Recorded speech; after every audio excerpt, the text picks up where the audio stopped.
Hello, hello, hello, and welcome to the Painted Red Quarterly Slush Pile. With all the pods you have to choose from, we are thrilled that you are choosing ours.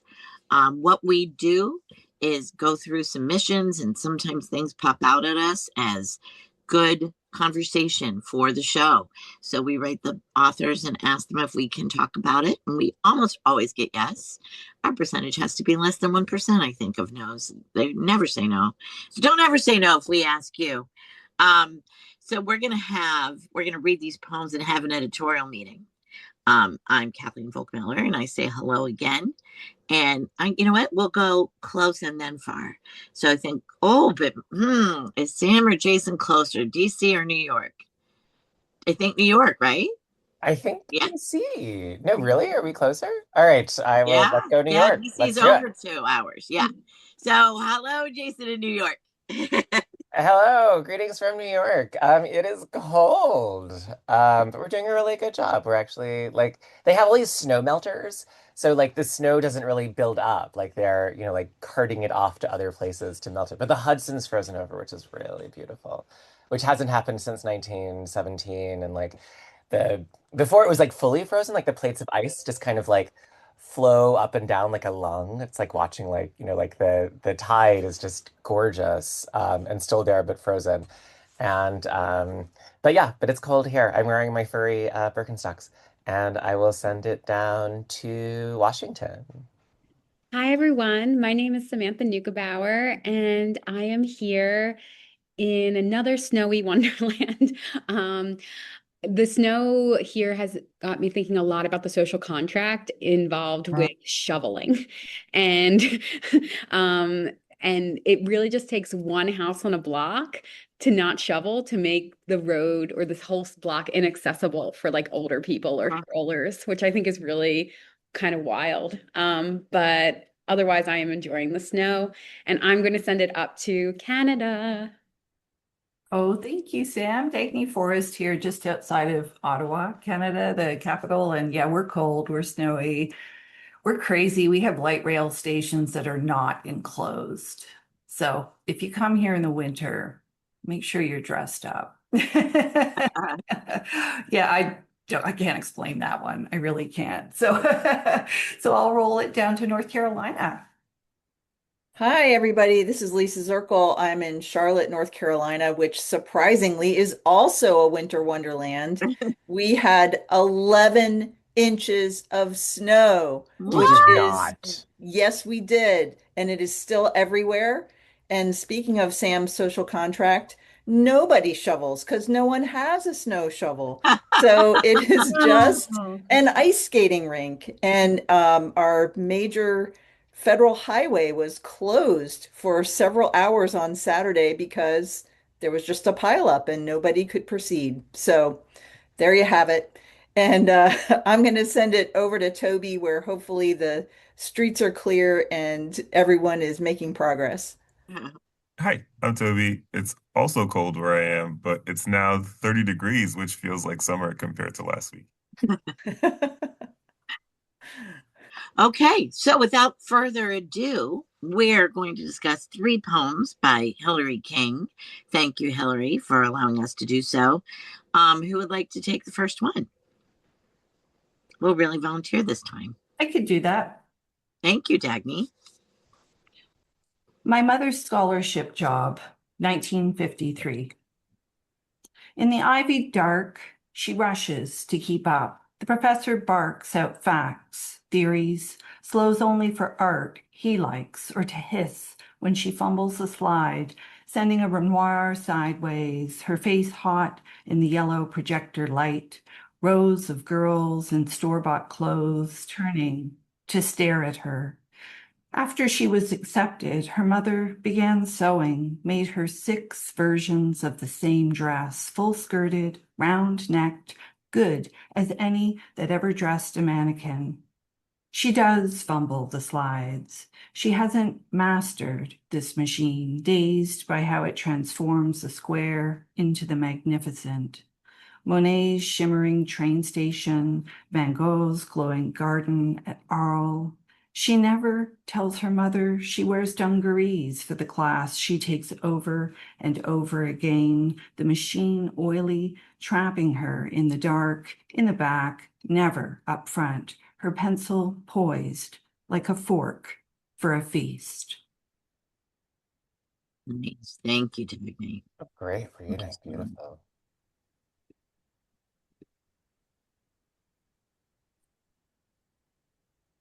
I love the whole environment of this poem.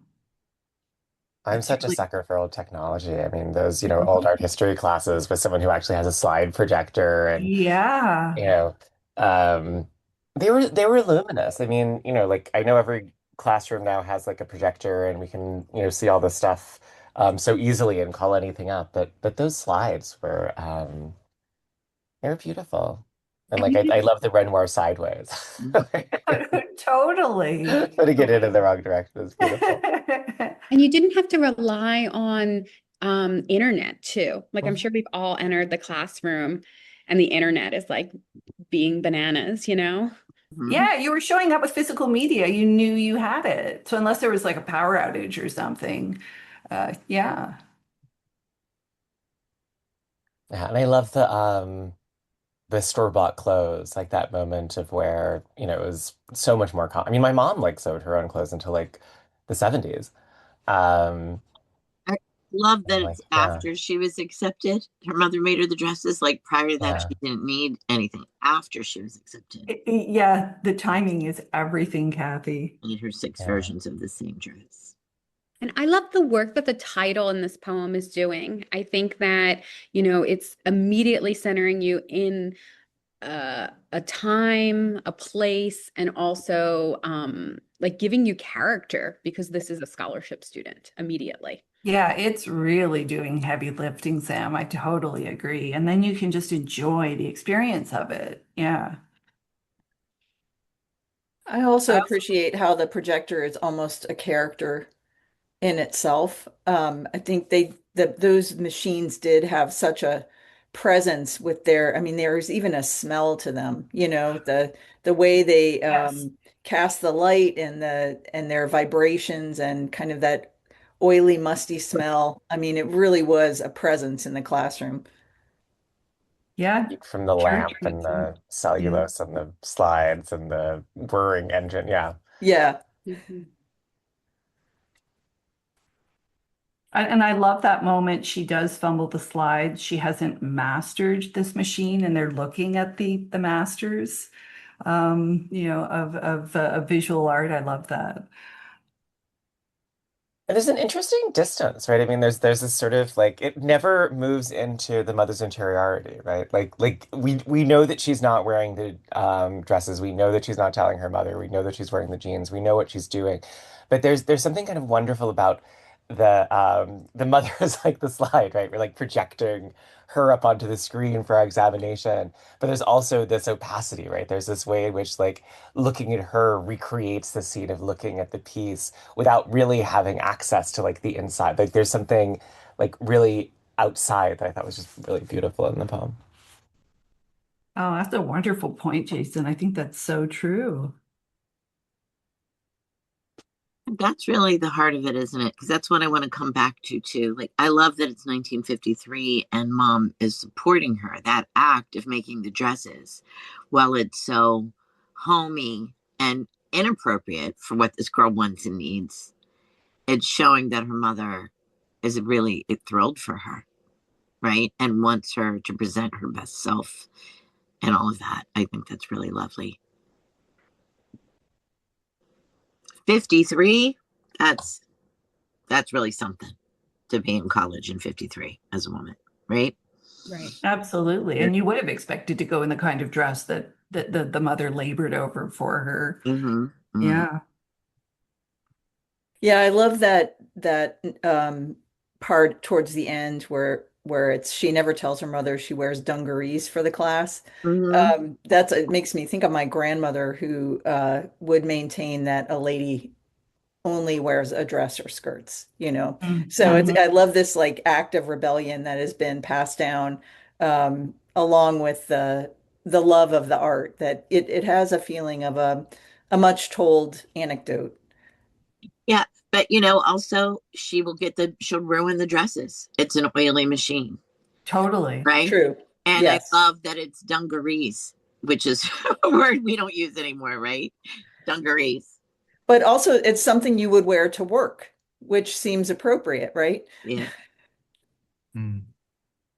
I was also wondering, so I mean, this is outside of the poem, but my mother refused to give money to her alma mater, Connecticut College for Women, after it became Connecticut College. She was very angry about the integration of the sexes at that institution, Uh, and so I was also wondering like a lot about like is this also a women's college? Like is this like I feel like there is a way in which there's almost an assumption that it's the dungarees has to do with the men, but I don't know. Like I was also wondering, like, could this be a female space as well, like a kind of Mary McCarthy, the group sort of Vassar moment?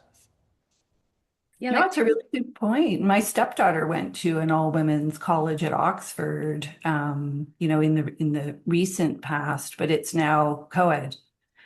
And so those spaces are disappearing. Sorry, Sam, were you?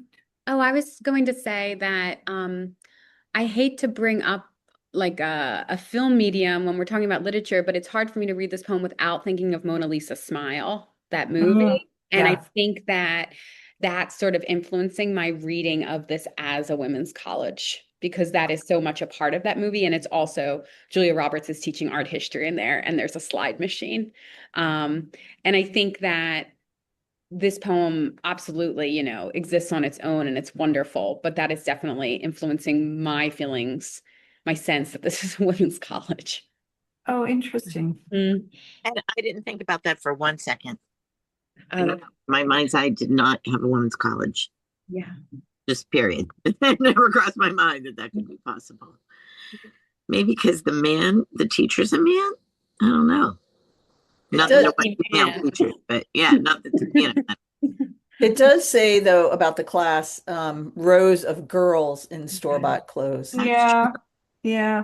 Mhm. I just thought that's who she was comparing herself to, right? Mhm. And that's Yeah. that's Yeah. nice too that helps so much in everything to say in store bought clothes because by modern sensibilities would be like, and what other clothes are there? Right. Yeah, Right? fast fashion has absolutely reduced the. Yeah. In Store fact, bought. it's hard to buy patterns. Like if you actually want to buy a pattern Yes. to Yes. make clothing, you have to like find these vintage patterns from the 1970s. Like it's very Or Well, hard. my empathy. sewing friends say it's more expensive now Yeah. to sew their own clothes because of how expensive patterns are. It's like making your own bread. It's more expensive than buying a loaf often. Yeah. Well, the Yeah. the novel I'm working on, there's a costume designer is one of the jobs, and I will say that there is a huge, huge community on Etsy that is making affordable patterns, and it's like a huge kind of community. Wow, a friend of mine was just complaining. I'll have to tell her to check Etsy. Mhm. It's nice to know. So there's a resurgence. Yeah. Mhm. Neat. Anyway, Do we have- I mean, for me, this poem has like no mistakes. Like there wasn't a cringe, there wasn't a Yeah. That's at so all. Yeah. smooth. Yeah. Yeah. Yeah. Well, it sounds like we should vote then. Yeah, we do have two more. All right. Alrighty. 1, 2, 3, vote. And woohoo! Unanimous. I love when that happens. Woo. Thank you, Hilary King. And let's see the next one. The next one is called Nest. Cool. All right, Nest. She turned 13 and shut her door on us. We let her make a freedom of those four walls. What she did, watched, heard, learned, hid. We had only outlines, fear and hope filled in the rest. Morning, she stepped over the threshold, shouldered her childhood, cycled towards the gristmill.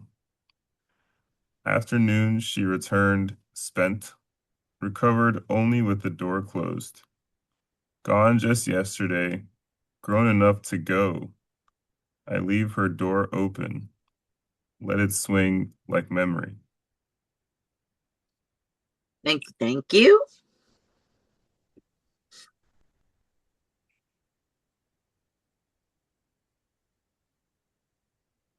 It's interesting because this has the same opacity, but from the other side, right? The same sort Mm-hmm. of like Mm-hmm. externality that the interiority can't really be accessed.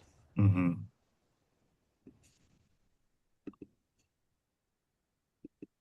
And a similar kind of spareness slash Spartan sentence making where, yeah, there's like a very, very pithy description of what's happening around the speaker and the speaker's daughter.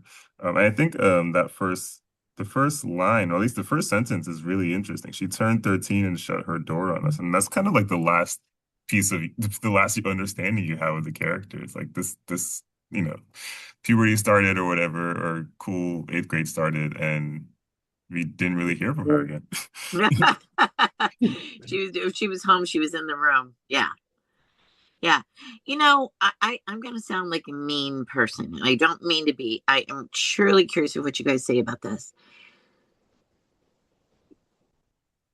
Because this poem rings so true and is so what we say and think and already know about 13-year-old girls, is that a good thing or a negative thing?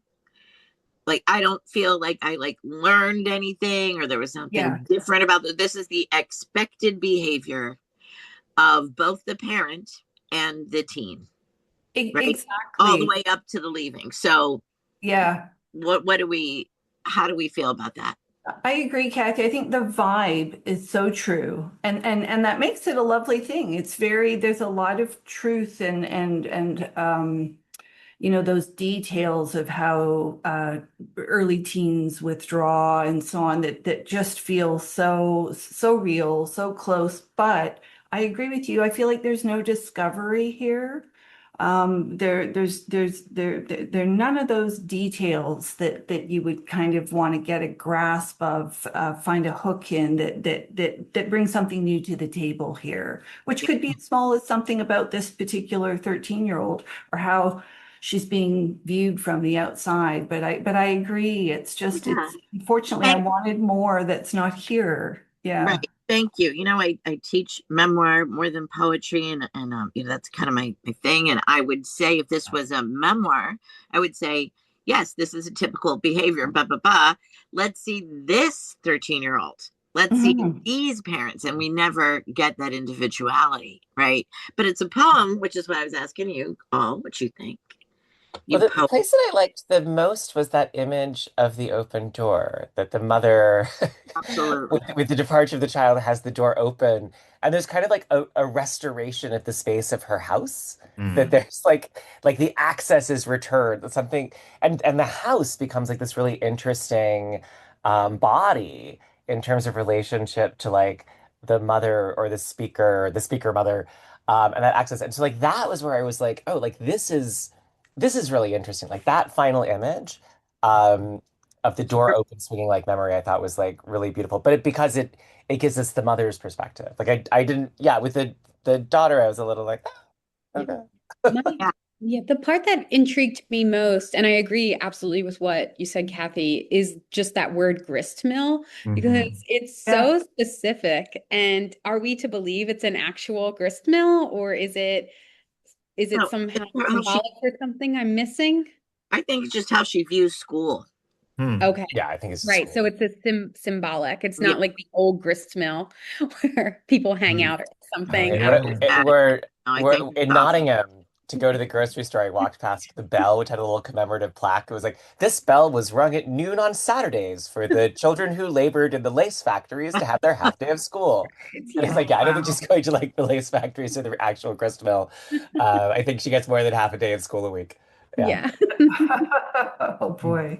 But maybe it is that feeling of, it's like she stepped over the threshold, Yeah. shouldered her childhood, and cycled towards the grist. I think it's like that heaviness of, God, you got to go to middle school, and how unbearable that is. Right. Mhm. But I think I do agree with everyone else as far as the difference here between this poem and the first poem. I think, Jason, you're right to note the opacity here, but I think what we had in the first poem was the observed details, like the specific clothing and the mother's attention to her job and what she was doing. And this is far more abstract. And we don't have the sense, as Kathy said, of this particular 13-year-old.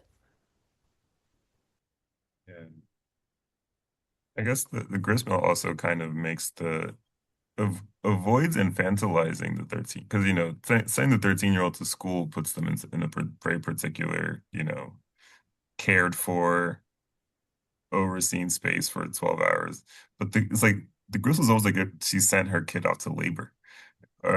Yeah, and to somewhat dangerous labor too. So it's like the child's growing up and maybe becoming older than the parent expected happens in a very quick flash of like the kid is going off to work and not going off to learn something or something like that.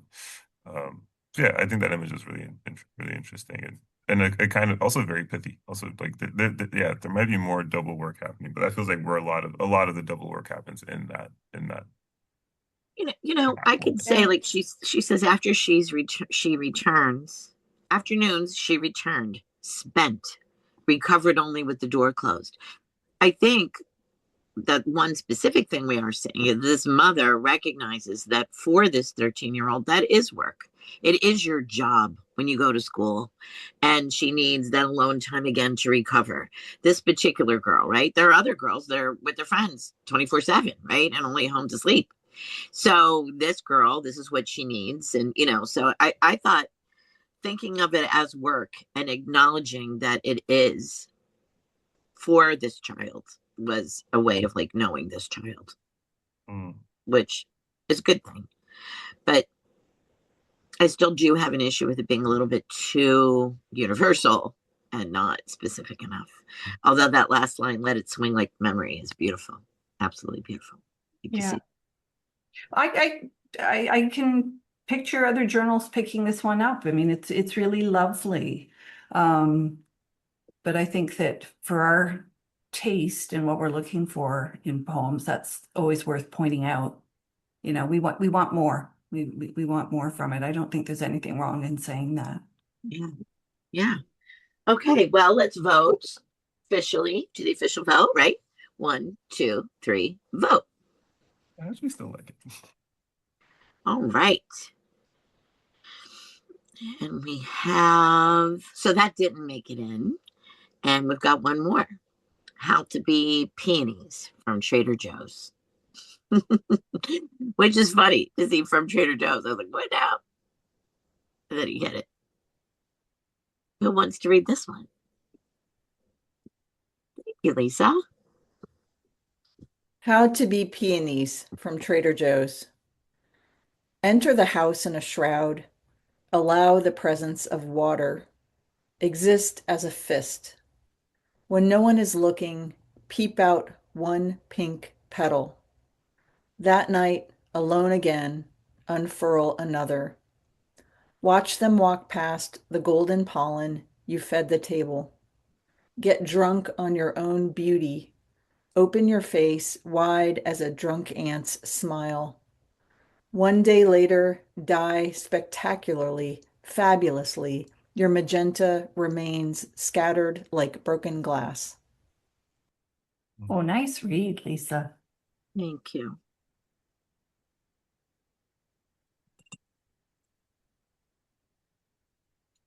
So only the peonies from Trader Joe's behave this way. Have this No other brand of a cerebral life.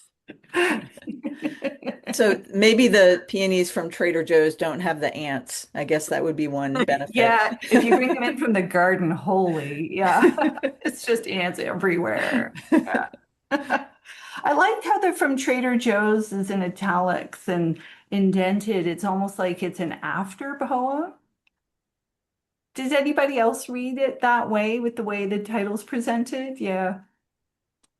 I didn't get any specificity from Trader Joe's. Like, I mean, I do buy flowers at Trader Joe's because they're cheaper than at a florist, but I was like, the peonies are these are peonies. Like I didn't. Yeah, I didn't need that specificity of the Trader Joe's. I found that a little odd. Oh, interesting. Yeah, the only thing is like a table, and I feel like Trader Joe's is full of tables, but it's not enough for me that it doesn't feel like Trader Joe's. Hmm. Yeah, there is no reason for them to be from Trader Joe's, Hmm. right? And to be honest, it also made me think the tone was going to be different. I thought Yeah. whimsical. I thought it was funny, and then it's not, right? Like, why else would you say from Trader Joe's? Yeah, I certainly agree. I don't think there's a delivery on Mhm. Trader Joe's. So it'd be so I'm kind of neutral on it. I'm Canadian. I don't have Trader Joe's, but I do feel that okay, it's up there and it's up there in quite a notable way, as I say. I feel like it's presented almost like it's an after poem, and yet yeah, there doesn't appear to be anything in the poem that references it. So there's no delivery. Yeah, I agree. Yeah, I have probably like 5 or 6 people I know who've worked at Trader Joe's. And, one of the things they are taught to do there is to comment on one of the items that people buy or on like something about the person shopping. So Okay. there you're always like, oh, I love this peanut butter, or oh, you look like you're in a rom-com today. And I think that I thought something like that was going to happen in this, just because that's very specific to the Trader Joe's experience. Yeah, Okay. yeah, Okay. yeah. The Trader, the Trader I Joe's. think it does set us up for like this kind of notion of an affordable luxury, Mhm. that like that's the vibe you get from Trader Joe's. Like this is a splurge, but maybe not too big of a splurge. Like a just you know, a dailiness to it, like a household thing, maybe not a special occasion. But I'm not sure that is paid off in the poem or that it's maybe necessary. It might have been where it started. But I agree, Dagne, I read it the same way as almost an after. And Right. yeah, I don't necessarily see that in the poem. I kind of wondered how this poem would read if the title were How to Be, and Mm. if the peony part would be understood. Mm. Oh, that's an interesting question. Because like the first, I don't know, 8, 9 lines, like right up to get drunk on your own beauty. I love the compression of the language. I love a moment like exist as a fist. Um, there's a lot of it's just a very embodied sort of spill of lines that I really enjoy. And then I feel let down at the end. Dying spectacularly and fabulously just seems like there wasn't a better way to say it. It just feels, yeah, it's not a move I was happy with. Two adverbs. How about the two drunks though? Two drunks that close together. That made me go, "Aw," record skip. Yeah, You Yeah. know? yeah, I agree. Yeah, I agree. I That's a thought great sound, Kathy. those lines could definitely. I feel silly that when I read this, I wasn't thinking of an ant, the insect. I was just thinking of like your aunt. Like, and then after it was read and it was first brought up, I realized, oh, like I think everyone's thinking like the little ant on the flower. I did it. I mean, it's an ant. It's a drunk ant. AUNT. Right. Right. Oh, So I did not think yeah. about the insect. Okay, good. And Okay. they're drunk. Yeah. It's one of those words like Mary and Mary and Mary, like whether or not like I say aunt and aunt differently than other people say aunt and Oh, aunt. yeah. But an ant, the insect, could be drunk on a peony. But I will say I didn't get the double meaning from that. But especially since they are from Trader Joe's, I would not expect the ant, the insect, to be on the Trader Joe's peonies. Exactly, exactly. I think we sort of threw the conversation a bit by referencing the ants that do come in from with garden peonies. Yeah, sorry, Sam. That's okay. That's okay. The ant, the insect either bit. I think I would keep that second drunk. Open your Mhm. face wide as a drunk ant smile. That's a great image. Yes, Yeah. exactly. But I wouldn't have that first drunk on top of it right there. Get drunk on your beauty. Yeah. Open your face wide as a drunk ant smile. That's a great image. I see it. It's nice that it's not drunk uncle. As an uncle. That drunk uncle is like, everyone And that is looking opens for up drunk uncles. so many Hashtag drunk dad. connotations. We don't want to go anywhere to the drunk ants are just dancing too much. That's what they do. I really do love the entry to this poem, though. The first 4 or 5 lines are just Yeah. exactly right and concise. Yeah. Yeah, no, I think you're right that that entry is kind of sets us up for something revelatory, Mm-hmm. and we sort of end up with the familiar. Yeah. Yeah, they're beautiful entry lines. I kind of want to see where this poem goes. I want to see another draft. Yep, we're not workshopping here. Yeah. Hilary King, did you hear that? I want to see more work by this poet. I'm Oh, definitely going to definitely. be looking into this poet after our podcast. Yeah, the writing is so smooth. I mean, there's such a kind of mastery of line and rhythm, and the syntax is so like gorgeously unraveled. Oh, yeah. Hilary, hear us. Shall we vote again? Yes. Right.